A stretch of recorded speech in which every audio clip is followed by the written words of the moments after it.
L'intervention chirurgicale se poursuit avec un pointage à l'aide d'une fraise-boule de 1,4 mm de diamètre à une vitesse de 800 tours par minute et d'une irrigation adéquate. Ce pointage est élargi avec une deuxième fraise-boule de 2,3 mm de diamètre. Ceci permet une précision du point d'entrée pour le premier forêt pilote de 2,2 mm de diamètre qui n'est initialement utilisé que jusqu'à 6 mm de profondeur, permettant ainsi un contrôle au moyen d'une jauge de parallélisme. L'axe de la future restauration prothétique doit être scrupuleusement respecté. Ce premier forage est ensuite poursuivi jusqu'à la profondeur désirée. L'axe peut être revérifié par la jauge de parallélisme.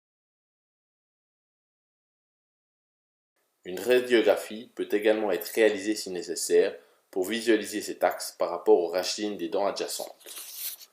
Le deuxième forêt pilote élargit le diamètre de forage à 2,8 mm à la bonne profondeur retenue avec une vitesse de rotation de 600 tours par minute.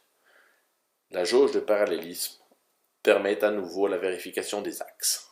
La vitesse de rotation diminue à 500 tours par minute avec le troisième forêt pilote et élargit la préparation à 3,5 mm de diamètre. À nouveau, une vérification peut être effectuée avec la jauge de parallélisme. Une fraise profilée à basse vitesse, 300 tours par minute, permet de finir la préparation du site implantaire.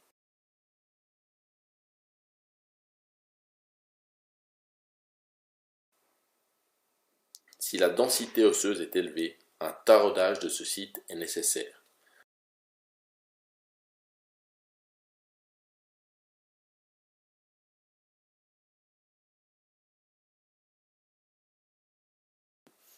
L'implant est inséré à 15 tours par minute avec un torque maximal de 80 Nm/cm et doit absolument être dans l'axe de la future restauration prothétique.